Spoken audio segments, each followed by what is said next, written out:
Israel और Iran में युद्ध हुआ तो भारत पर निश्चित ही इसका असर पड़ेगा।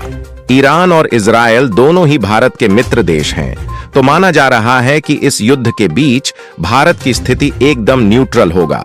भारत के लिए चुनौती यह है कि जहां इजराइल भारत का स्ट्रैटेजिक सप्लायर है, तो वहीं मध्य एशिया और पूर्वी यूरोपियन देशों तक कनेक्टिविटी के लिए रास्ता ईरान से होकर निकल रहा है।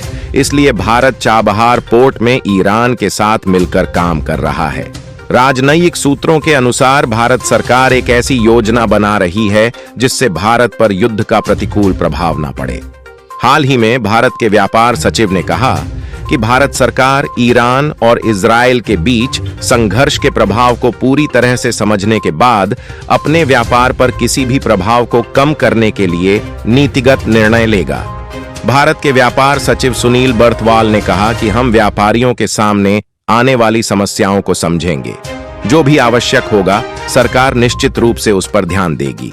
भारत दुनिया का तीसरा सबसे बड़ा तेल आयातक और उपभोक्ता है और हम अपनी पेट्रोलियम खरीद का एक बड़ा हिस्सा मध्य पूर्व से आयात करते हैं।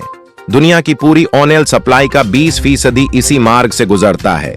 ईरान दुनिया का 7वां सबसे बड़ा तेल सप्लायर देश है। इजराइल और ईरान के बीच जंग होती है तो पूरा मिडिल ईस्ट ही इससे प्रभावित होगा और उसके बाद दुनिया भर में एनर्जी क्राइसिस से लेकर आर्थिक हालत पर असर होना तय है। ईरान पर इजरायली मिसाइलों की खबर के बाद अंतरराष्ट्रीय बाजार में तेल और गोल्ड के दाम बढ़ गए हैं। शुक्रवार को एशियाई बाजार में ब्रेंट क्रूड के दाम 2.5% बढ़कर $90 प्रति बैरल पर पहुंच गए, जबकि सोना $2400 प्रति औंस पर पहुंच गया। उल्लेखनीय है कि इजराइल भी भारत का एक अच्छा मित्र देश है और मोदी सरकार ने इजराइल से अब तक के सबसे दोस्ताना संबंध कायम किए हैं। 1999 कारगिल जंग के दौरान इजराइल खुलकर भारत के समर्थन में सामने आया था। रक्षा क्षेत्र में इजराइल और भारत के बीच समझौते हुए हैं, जिसके तहत भारत के MSME माइक्रो, लघु और मध्यम उद्यम क्षेत्र में स्टार्टअप शुरू करने में इजराइल ने भारत की मदद की है। अगर इजराइल और ईरान का भी संघर्ष शुरू हो गया तो भारत की रक्षा सप्लाई पर असर पड़ सकता है। रूस और यूक्रेन संघर्ष के बाद रूस से आने वाली सप्लाई पर असर हुआ तो भारत ने विकल्प के तौर पर US, इजराइल और नाटो देशों से रक्षा उपकरणों के लिए नए करार किए। लेकिन अगर इजराइल ईरान संघर्ष होता है तो उसमें अमेरिका और अन्य नाटो देश उलझ जाएंगे।